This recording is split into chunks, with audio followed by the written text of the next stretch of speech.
Hello everyone, welcome to a online solution. मैं हूं अशफाक। तो आज लाया हूं बायोलॉजी का सब्जेक्टिव गेस क्वेश्चन जो मेरे गुरु दिए थे, जिसके बारे में आपका इंतज़ार था। और कल मैं आपको केमिस्ट्री का दिया था, उसमें 16 सवाल था, 16 का 16 मैं आंसर बताया था। और सबसे बड़ी बात कि हिंदी और इंग्लिश दोनों में मैं बताया हूँ, और इसमें भी। और आगे कल आपको मिलेगा फिजिक्स का, फिर उसी तरह से डेली आपको एक दिन हिस्ट्री का, फिर ज्योग्राफी का, फिर आपका इकोनॉमिक्स का, फिर और भी सब्जेक्ट है जो पॉलिटिकल साइंस का। धीरे धीरे 1 बाय 1 दे करके आपको मिलता रहेगा। मैं आपको चाहता तो मैं 4-4 5-5 क्वेश्चन देता, लेकिन एक बार इसलिए दे रहा हूँ क्योंकि टाइम बहुत कम है, मुझे ही पता है। तो ऐसे तो बेहतर होगा कि आपको जल्दी जल्दी मैं प्रोवाइड कर दूँ, बता दूँ। इसमें मैं आपको हिंदी समझा दूंगा, लेकिन इंग्लिश आपको खुद समझना, ठीक है। तो चलिए स्टार्ट करते हैं। सबसे पहला सवाल है कि स्वपोषी पोषण तथा विषमपोषी पोषण में क्या अंतर है, ठीक है। स्वपोषी पोषण यानी कि समझ रहे ना, ऑटोट्रोफिक न्यूट्रिशन और हेटरोट्रोफिक न्यूट्रिशन। देखिए यहाँ पे पहले समझ लीजिए, उसका इंग्लिश नीचे दिया हो, जो इंग्लिश वाले बच्चे हैं वो इंग्लिश वाले देख लेंगे, ठीक है। स्वपोषी पोषण इस प्रकार का पोषण हरे पौधे में पाया जाता है, और विषम पोषी में इस प्रकार का पोषण की दो जंतुओं में पाया जाता है, ठीक है। इस प्रकार के पोषण जो है जंतुओं में पाया जाता है, इसे हमने लिखेंगे। इस प्रकार के पोषण जो है जंतुओं में पाया जाता है। फिर देखते हैं, इसमें कार्बन डाइऑक्साइड तथा जल की परस्पर संयोजन क्रिया से कार्बनिक पदार्थ का निर्माण होता है। किसमें? स्वपोषी में। इसमें जंतु अपने भोजन के लिए पौधों पर तथा शाकाहारी प्राणियों पर क्या होता है? निर्भर होता है। इन्हें अपने भोजन के निर्माण के लिए अकार्बनिक पदार्थ की आवश्यकता होती है, स्वपोषी पोषण को। और विषम पोषी पोषण को इन्हें जंतुओं को अपने भोजन के लिए कार्बनिक पदार्थ की, है ना, विषम पोषण को कार्बनिक पदार्थ की आवश्यकता पड़ती है, और स्वपोषी पोषण को अकार्बनिक पदार्थ की आवश्यकता पड़ती है। इन्हें भोजन के निर्माण के लिए पर्णहरित द्वारा सूर्य के प्रकाश की आवश्यकता पड़ती है। भोजन जो पौधे निर्माण करते हैं वो पर्णहरित के द्वारा सूर्य के प्रकाश की आवश्यकता पड़ती है, लेकिन इसमें जो है भोजन के निर्माण के लिए इसमें भोजन का निर्माण होता नहीं। विषम पोषी पोषण में जंतुओं में भोजन का निर्माण होता नहीं, बल्कि भोजन का निर्माण करता है खुद किसी दूसरे पर डिपेंड रखे। अब इसका आप इंग्लिश भी देख लें। तो मैं थोड़ा देर चुप रहूँगा, थोड़ा सा आप इसको स्क्रीनशॉट ले लें। देखिए हम आगे बढ़ाते धीरे धीरे। मैं भी कहीं कहीं मिस्टेक रहे इंग्लिश में, तो सॉरी इसके लिए, बहुत कोशिश किया हूँ। चलो आगे सवाल है एंजाइम। एक मिनट, अभी इंग्लिश वाला कोई लिया कि नहीं लिया दिखाते हैं, एक बार फिर देख लो। मैं तो बढ़ा दिया हूँ, ले लो डियर, स्क्रीनशॉट इसको ले लीजिए। आप देखो क्या बोलता है। एक मिनट यार, कहाँ चला गया। ओके, वीडियो को पॉज करके स्क्रीनशॉट ले लो। आप आगे पढ़ते हैं, एंजाइम का क्या कार्य है। देखिए, what is the function of डाइजेस्टिक enzymes. पाचक एंजाइम का कार्य, या भोज्य पदार्थ अर्थात प्रोटीन, वसा, कार्बोहाइड्रेट आदि का पाचन करता है। जैसे पेप्सिन तथा श्लेष्मा का स्राव, है ना, भोजन को आमाशय में पचाने का कार्य करता है। कौन? पाचक एंजाइम, ठीक है। पेप्सिन तथा श्लेष्मा का स्राव भोजन को आमाशय में पचाने का कार्य करता है। हाइड्रोक्लोरिक अम्ल पेप्सिन एंजाइम की क्रिया में सहायता करता है। कौन? HCl जो है पेप्सिन एंजाइम की क्रिया में सहायता करता है। श्लेष्मा सामान्य परिस्थिति में आमाशय के आंतरिक स्तर की अम्ल से रक्षा करता है। तो एंजाइम का एक कार्य हो गया, ठीक है। क्लियर है? अब देखिए इंग्लिश में, आप देखें, इसको पढ़ लीजिए आप लोग, या तो स्क्रीनशॉट ले लीजिए इंग्लिश वाले बच्चे। आगे सवाल पढ़ते हैं, मनुष्य में ऑक्सीजन तथा कार्बन डाइऑक्साइड गैस का परिवहन कैसे होता है। How is oxygen and carbon dioxide transported in humans. देखिए, मनुष्य में के शरीर में ऑक्सीजन तथा कार्बन डाइऑक्साइड गैस का परिवहन रक्त में उपस्थित जो हीमोग्लोबिन है उस नामक एक वर्णक है, उसी के मदद से होता है। यह वर्णक फेफड़ों के वायु कोश में उपस्थित वायु से ऑक्सीजन को ग्रहण करता है, ठीक है, और इसे शरीर के अन्य कोशिकाओं तक पहुंचाता है, वितरण करता है, ठीक है। कौन? ऑक्सीजन। हीमोग्लोबिन जो रक्त में है वो जो है वायु में जो उपस्थित जो ऑक्सीजन है, जो क्या बोलता है, फेफड़ों के वायु कोश में हम सांस लिए तो फेफड़ों में जो वायु कोश आता है, तब वहाँ से क्या करता है ना, इसको ऑक्सीजन उसको ग्रहण करता है, और ग्रहण करने के बाद शरीर के सभी कोशिकाओं में वितरित करता है, पहुँचाता है। पुनः यह उपापचय क्रिया के फलस्वरूप जब आप लेते हैं, तो जब उसका क्रिया हो जाता है तो उत्पन्न जो कार्बन डाइऑक्साइड गैस जो बनता है बॉडी में, उस गैस को फिर ग्रहण करता है। कौन? हीमोग्लोबिन, और रक्त के परिवहन के द्वारा फेफड़ों तक फिर पहुंचाता है, और फेफड़ा द्वारा इस कार्बन डाइऑक्साइड गैस को शरीर से बाहर निकल जाता है। तो रक्त का जो काम है ना, फेफड़ा के द्वारा, फेफड़ा मतलब जो वायु कोश है वहाँ पे रक्त जो है, जैसे ही वहाँ पे ऑक्सीजन जाता है, रक्त उसको आप बोल सकते हैं ऑक्सी हीमोग्लोबिन बनाता है, और ऑक्सी हीमोग्लोबिन बना करके शरीर के अन्य कोशिकाओं तक पहुँचाता है।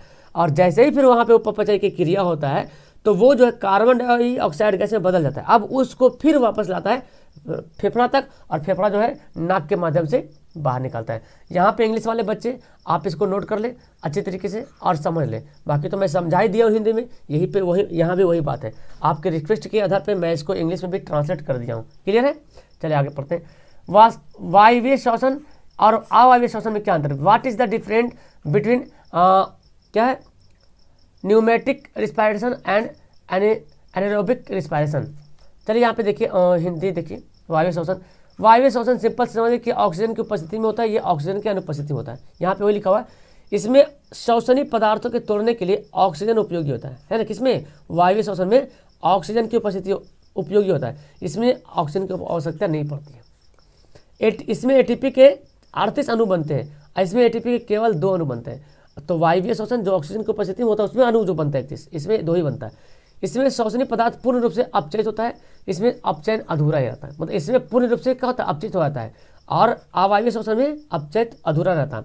इसमें अंतिम उत्पाद क्या होता है? जब आप जैसे मनुष्य सांस छोड़ता है, अंतिम में क्या बनता है? CO2 बनता है। इसके अंतिम उत्पाद इथाइल अल्कोहल और कार्बन डाइऑक्साइड गैस बनता है। तो इसमें तो CO2 बनता है, लेकिन इसमें दोनों इथाइल अल्कोहल बनता है और कार्बन डाइऑक्साइड गैस बनता है। एक सवाल ऑब्जेक्टिव आता है कि इथाइल अल्कोहल में जो श्वसन की प्रक्रिया कैसे होती है? तो इथाइल अल्कोहल में अवायवीय श्वसन होती है। ठीक है, यह सभी जीवों में पाए जाने वाली क्रिया है। कौन? वायवीय श्वसन सभी जीवों में पाए जाते हैं, लेकिन ये कुछ जीवों में होती है और कम समय के लिए होती है अवायवीय श्वसन। अब इसका इंग्लिश में देख लेते हैं, इंग्लिश फॉर्म देख लो यहाँ पे। हाँ ठीक है, कहीं पे सेंटेंस अगर मिस्टेक है तो उसको देख लेना। 38 molecules of ATP are made in it, देख रहे हैं? इसको नोट कर लो डियर। ओके, चलिए आगे सवाल देखते हैं। मनुष्य में दोहरा परिसंचरण तंत्र की व्याख्या करें। Explain the doll circulatory system in humans. चलिए ये थोड़ा लंबा है, देखिए एक्चुअली जब ये आपका 2 ही नंबर का सवाल आएगा, 2 या 3 हार्ट भी यहाँ पे बनाना पड़ेगा। अगर 5 में आएगा तो 5 नंबर वाला आएगा तो मनुष्य में दोहरा परिसंचरण तंत्र विऑक्सीजनित रक्त जिसमें ऑक्सीजन नहीं है, मतलब कार्बन डाइऑक्साइड गैस बोले, दाएं अलिंद में शरीर के विभिन्न भागों से महाशिराओं तक, महाशिराओं द्वारा, तो जाहिर सी बात है विऑक्सी मतलब बोले तो अशुद्ध रक्त है, महाशिराओं द्वारा इकट्ठा होता है। और जब दायां अलिंद सिकुड़ता है, दायां अलिंद सिकुड़ता है, तब यह दाएं निलय में चल जाता है। तो दायां अलिंद सिकुड़ेगा तो दाएं निलय में चल जाता है, और जब दायां निलय सिकुड़ेगा तो यह विऑक्सीजनित जो रक्त फुफ्फुस धमनी द्वारा फेफड़ों तक चल जाता है। फेफड़ों में गैसों का विनिमय होता है ना? या विऑक्सीजनित रक्त ऑक्सीजनित रक्त या विऑक्सीजनित रक्त ऑक्सीजनित रक्त होकर, जो विऑक्सीजनित जो रक्त था वो मतलब रक्त के बारे में बात किया जा रहा, ठीक है? विऑक्सीजनित मतलब जिसमें ऑक्सीजन नहीं, मतलब बेकार रक्त समझिए। तो विऑक्सीजनित रक्त क्या होता है? ऑक्सीजन बन करके ऑक्सीजनित होकर के फुफ्फुस धमनी के माध्यम से बाएं अलिंद में जाता है। मतलब विऑक्सीजनित मतलब जिसमें ऑक्सीजन नहीं है, कार्बन डाइऑक्साइड गैस है, जो रक्त कार्बन डाइऑक्साइड गैस लेकर के आता है फेफड़ा तक, तो वो विऑक्सीजनित रक्त हो गया। और फेफड़ा में जैसे ही फिर फेफड़ा के पास आया तो फिर आप सांस लिए, तो फिर ऑक्सीजन लिए, तो फिर वो बन गया क्या? ऑक्सीजनित रक्त बन गया। अब ऑक्सीजनित रक्त बन गया मतलब वो शुद्ध रक्त। तो ऑक्सीजनित रक्त फुफ्फुस धमनी के माध्यम से कहाँ जाता है? बाएं अलिंद से चला जाता है। जब बायां अलिंद सिकुड़ता है तो ऑक्सीजनित रक्त जो ऑक्सीजनित रक्त है वो बाएं नीले में, तो बायां अलिंद सिकुड़ेगा तो बायां नीले में जाएगा। यहाँ पे क्या है? दायां अलिंद सिकुड़ता है, दायां अलिंद सिकुड़ता है तो दाएं नीले में जाता है, और यहाँ बायां अलिंद सिकुड़ता है तो बाएं नीले में चला जाता है। अंत में जब बाएं नीले सिकुड़ता है तब यह ऑक्सीजनित रक्त महाधमनी के माध्यम से शरीर के विभिन्न भागों में पहुंचता है। अतः वही रक्त ऑक्सीजनित रक्त और विऑक्सीजनित रक्त के रूप में हृदय चक्र में हृदय से 2 बार गुजर, मतलब जो हृदय से ना, जैसे कि हम ऑक्सीजन वाला रक्त और बिना ऑक्सीजन मतलब कार्बन डाइऑक्साइड वाला रक्त, वही जो है हृदय से जो है 2 बार चक्र करता है, एक बार। तो संपूर्ण प्रक्रिया दोहरा, यही जो संपूर्ण प्रक्रिया है जिसको बोलते हैं दोहरा संचरण, या तो क्या बोल सकते हैं, इसको बोलते हैं दोहरा परिसंचरण तंत्र। तो ये देखो, इसको अगर लग रहा है टफ लग रहा है सर इतना लंबा, ये तो बार बार यहाँ जा रहा है, यहाँ आ रहा है, यहाँ, तो कम से कम देखो टेंशन मत लीजिए, कम से कम 1 से 2 बार इसको अच्छे तरीके से पढ़ लो, ठीक है? जो मेन पॉइंट उसको पढ़ लीजिए, बाकी एग्जाम में आएगा तो उसको लिख दीजिएगा, लेकिन आप याद कर लीजिए बेहतर है। देखो अंग्रेजी वाले इसको देख लो डियर, CBSE बोर्ड वाले, CBSE तो खैर नहीं, बिहार बोर्ड में बहुत लोग हैं जो बेहतर उनका इंग्लिश है, इंग्लिश में एग्जाम देना चाहते हैं, बहुत अच्छी बात है, बहुत खुशी की बात है कि आप इंग्लिश के सलाहियत के काबिल हैं जो आप इंग्लिश में दे रहे हैं। हम लोग तो भाई हिंदी में ही एग्ज़ाम दिए हैं, चलिए, प्रतिवर्ती क्रिया और टहलने में क्या अंतर है, बहुत इंपॉर्टेंट है। यह क्रिया हमारी इच्छा से नियंत्रित होता है। प्रतिवर्ती क्रिया क्या होता है, हमारी इच्छा से नियंत्रित नहीं होता है। मतलब जैसे सांस लेना, हम चाहेंगे तो नहीं चाहते भी होगा। दिल धड़कना, नहीं चाहेंगे तब वो धड़केगा। और टहलना क्या है, हम जब चाहेंगे तभी होगा, है ना। इसमें हम इसके विषय में सोच नहीं सकते, इसके बारे में हम सोच नहीं सकते कैसे हम हृदय की धड़कन को बंद कर दें। हम इसके बारे में नहीं जान सकते, लेकिन हम टहलने के बारे में सोच सकते हैं। चलो यहाँ चल जाते, चलो चलते हैं सर के पास मिलने के लिए, तो टहल सकते हैं, पैर कदम आगे बढ़ाइएगा। इस क्रिया को मेरुरज्जु का करता, कंट्रोल करता, कौन, प्रतिवर्ती क्रिया को मेरुरज्जु कंट्रोल करता है। और टहलने वाली जो क्रिया है वो मस्तिष्क, आपके दिमाग बोलता है चलो, तो चलना शुरू करते हैं। यहाँ देखो इंग्लिश वाले, इसको पढ़ लो प्यारे, ओके। बाकी तो मैं अंडरस्टैंड करवा दिया, वही सब बातें यहाँ पे हो सकता है किसी वर्ड में मीनिंग गलत हो में भी, तो देख लेना। जब एड्रेनलिन रुधिर में स्रावित होता है तो हमारे शरीर में क्या अभिक्रिया होता है। जब एड्रेनलिन, तो देखो जब एड्रेनलिन को आपातकाल हार्मोन बोलते हैं, इमरजेंसी हार्मोन। आपातकाल हार्मोन एड्रेनलिन को कहा जाता है। जब कोई व्यक्ति, तो बोला ही जा रहा कि एड्रेनलिन हार्मोन को क्या बोलते हैं, आपातकाल हार्मोन कहते हैं। जब कोई व्यक्ति भय या डर, जब कभी डर जाते हैं, है ना, तो क्या होता है, ये एड्रेनलिन हार्मोन जो है ना उत्पन्न हो जाता है, बड़ी मात्रा में स्रावित होता है। अगर नहीं रहेगा एड्रेनलिन हार्मोन तो सोचो बंदा डर के तो पता है क्या कांपने लगेगा। बहुत सारे जिसका एड्रेनलिन हार्मोन कम स्रावित होता है वो ज़्यादा डरता है, डर के कांपने लगता है। तो एड्रेनलिन हार्मोन क्या करता है, शरीर को कंट्रोल करता है ताकि व्यक्ति आपातकाल का सामना कर सके, मतलब जो इमरजेंसी जो वहाँ पे आया है उसको सामना कर सके, ठीक है। इससे हृदय की धड़कन बढ़ जाती है। जब आप डरते हैं तो देखते हैं हृदय की धड़कन धक धक धक बढ़ जाती है, ताकि हमारी पेशियों को अधिक ऑक्सीजन की आपूर्ति हो, है ना। तो जब हृदय की धड़कन बढ़ती है तो हमको हमारी जो पेशियां हैं उनको ऑक्सीजन की आवश्यकता ज़्यादा हो। देखते हैं सांस जल्दी हाफनी दम ले रहे हैं, बार बार ले रहे हैं, मतलब भूत आ गया, शैतान आ गया, ऐसा कभी होता। कभी कभी अंधेरे में जाते हैं, यहाँ पे आप सो रहे हैं, यहाँ पे आपका टॉयलेट है, तो रात 12 बजे अगर आपको नींद टूटी तो जाइएगा अकेला, इम्पॉसिबल है जाइएगा। बाप रे तक मतलब हृदय की धड़कन मतलब उस टाइम तो पक्का बढ़ने वाला। और जहाँ कुछ गिर गया ना तो मत पूछो, फिर तो गए काम से। पाचन तंत्र तथा त्वचा में रुधिर की आपूर्ति कम हो जाती है। तो आपका अगर आपातकाल हार्मोन अगर स्ट्रॉन्ग है तो आप डरिएगा नहीं ज़्यादा, ठीक है। तो पाचन तंत्र तथा त्वचा में रुधिर की आपूर्ति कम हो जाती है, तो ज़्यादा जो सांस लेने लगे तो कम हो जाएगा। इन अंगों की चोटी धमनियों के आसपास की पेशियाँ सिकुड़ जाती है। कारण का धमनियों के आसपास का चोटियाँ पेशी का होता है, सिकुड़ जाता है। या रुधिर की दिशा हमारी कंकाल पेशियों की ओर देती है। डायफ्राम तथा पसलियों की पेशी के संकुचन से सांस तेज से चलने लगता है। या सभी मिलकर जंतु शरीर को स्थिति में निपटने के लिए तैयार रहती है। मतलब आपका जब आप डरते हैं तो उस टाइम ये सब हरकतें होती है आपके बॉडी में, और ये कारण ये है कि आपातकाल हार्मोन वहाँ पे जनरेट होने के कारण आपके बॉडी कभी सिकुड़ जाता है, डायफ्राम पसलियों की पेशी है ना सिकुड़ जाती है, तो आपको माइंड एकदम क्या से क्या सोचने लगता है। तो ये सब मतलब एड्रेनलिन हार्मोन जो है आपको कंट्रोल करती है। इंग्लिश वाले बच्चे इसको देख लो। Adrenaline is called emergency hormone when a person is in a state of fear of stress, then the body and adrenaline secretes hormones in large amount to that the person can cope with emergency. Okay, note कर लो, ज़्यादा मुझे पढ़ने की जरूरत नहीं है। Why is the, देखो why iodine नमक खाने का उपयोग सलाह क्यों दी जाती है। Why is used the iodized at salt, है ना, रिकमेंड्स, मतलब आयोडीन वाला नमक क्यों खाने के उपयोग करते हैं। तो हमारे शरीर में वृद्धि के संतुलन के लिए, आवश्यक है कौन, आयोडीन। लगता कुछ छूट गया यहाँ पे, ये रहा है। थायरॉक्सिन हार्मोन बनाने के लिए आयोडीन की आवश्यकता होती है ना, थायरॉक्सिन हार्मोन बनाने के लिए आयोडीन की आवश्यकता पड़ती है। और क्योंकि थायरॉक्सिन जो है हमारे शरीर की वृद्धि के संतुलन को कंट्रोल करता है, आवश्यक है, इसलिए उसको आवश्यकता पड़ता है आयोडीन की। यदि हमारे भोजन में आयोडीन की कमी रहेगी तो हम गलगंड, ग्वाइटर, घेंघा से ग्रसित हो जाएंगे। ये रोग है। इस बीमारी का लक्षण क्या है, फूली हुई गर्दन फूल जाता है ना, बाहर की ओर उभरे हुए नेत्र गुलक निकल जाता है, बाहर के नेत्र, आंख बड़ा बड़ा दिख जाता है। इस रोग से बचने और आयोडीन की जो कमी है शरीर के अंदर उसको दूर करने के लिए आयोडीन युक्त नमक का उपयोग की सलाह दी जाती है। क्लियर है, देख लो अंग्रेजी वाले इसको देख लीजिए। तो हम लोग कितना सवाल पढ़ लिए, अभी 8 सवाल पढ़े, अभी बहुत सा 14 सवाल है इसमें। ओजोन क्या है, ओजोन O3 के अणु ऑक्सीजन के 3 परमाणु से बनते हैं। ओजोन की परत सूर्य से आने वाली पराबैंगनी किरणों से पृथ्वी को सुरक्षा प्रदान करती है। या पराबैंगनी किरणें पृथ्वी तक पहुंचती है। जो व्यक्ति में त्वचा रोग, कैंसर, मोतियाबिंद, ये तीनों रोग हो जाएगा। एक बार मैं शायद ऑब्जेक्टिव में मिस्टेक किया था, त्वचा रोग, कैंसर और मोतियाबिंद तीनों रोग होता है। इसके अलावा अन्य भी रोग होते हैं। वायुमंडल या जो है यहाँ पे गायब हो गया, वायुमंडल में या जो है वायुमंडल में 15 किलोमीटर ऊंचाई तक पाया जाता है। 15 से 50 किलो, अच्छा देखो उल्टा हो गया जी, टेढ़ा ऊपर हो गया, पता नहीं कैसे हो गया। 15 से 50 किलोमीटर तक, 15 से 50 किलोमीटर की ऊंचाई तक पाए जाते हैं। अतः ओजोन हमारे परितंत्र के लिए काफ़ी लाभदायक है। देखिए यहाँ पे अंग्रेजी वाले, इसको नोट कर लो। Ozone O3 molecules are made of 3 atoms of oxygen. धमनी एंड सिरा में क्या अंतर, देखिए 2 अंतर बताएं।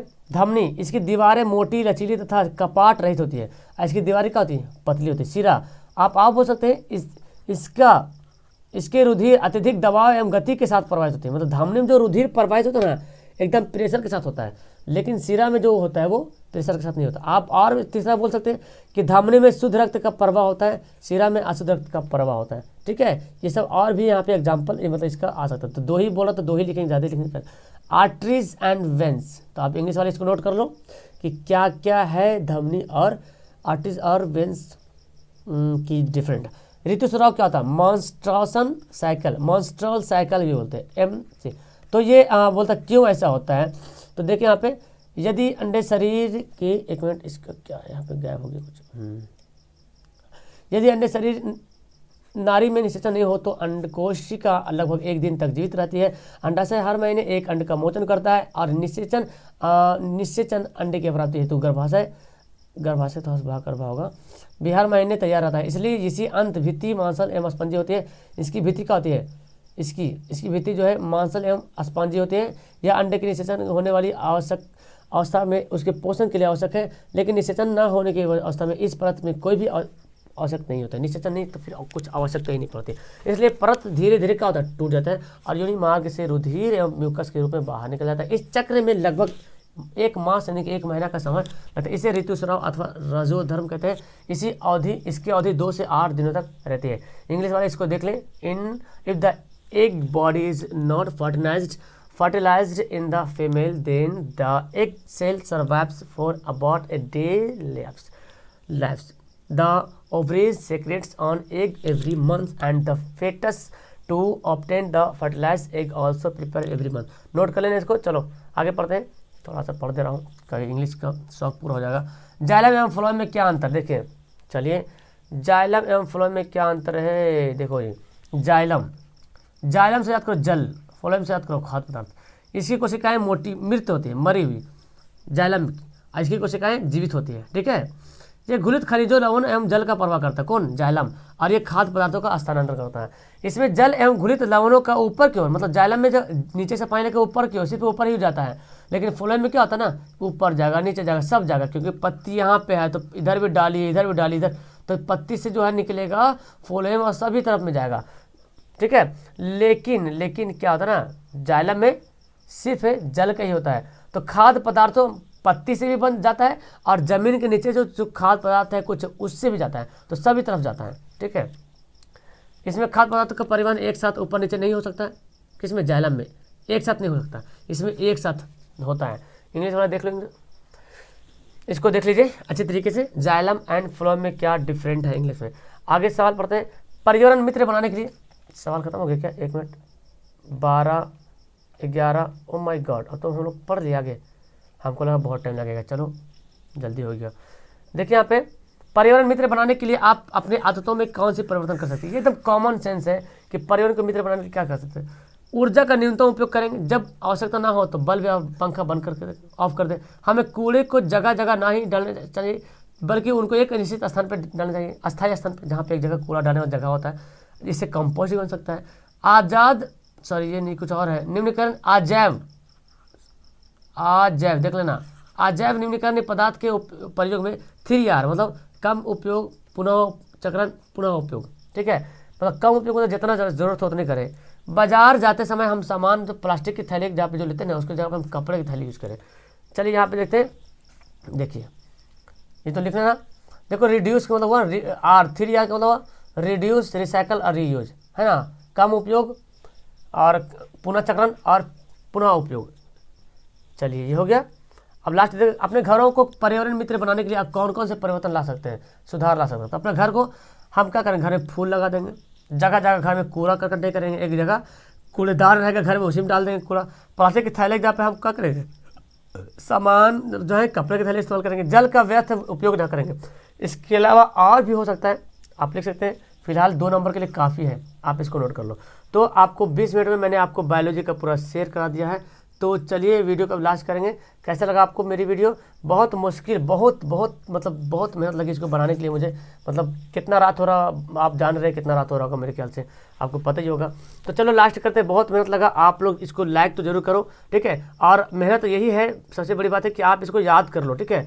बहुत उम्मीद है सवाल टपक जाएगा, तो पक्का नहीं याद करोगे तो पक्का पछताओगे। सवाल टपकने के चांस है। इसके अलावा जो भी मैं सवाल दिया हूँ, इसके अलावा और जो मैं सवाल दिया हूँ, उनको भी आंसर देख देख के कहीं से आप याद करो। जहाँ तक हो पाएगा मैं भी उनको भी करवाऊंगा, जहाँ तक बहुत तो करवाया हूँ, है ना, बहुत क्वेश्चन मैं करवाया हूँ, ठीक है। और आप भी करो। इसके अलावा और भी आपको लगता है सर नहीं ये अच्छा है, ये ज़्यादा है, ये, तो आप उसको भी याद कर लो, ठीक है। लेकिन कोई ज़रूरी नहीं कि पक्का यही सवाल आ जाएगा, हम ऐसा दावा नहीं कर सकते, ठीक है। क्योंकि ये संभावित प्रश्न है, गेस क्वेश्चन है, ये बात हमेशा याद रखें। अगर सवाल में नहीं आया ना तो ऐसा मत मुझे गाली देने लगना, ठीक है, कि सर आप जो गेस दिए नहीं आया।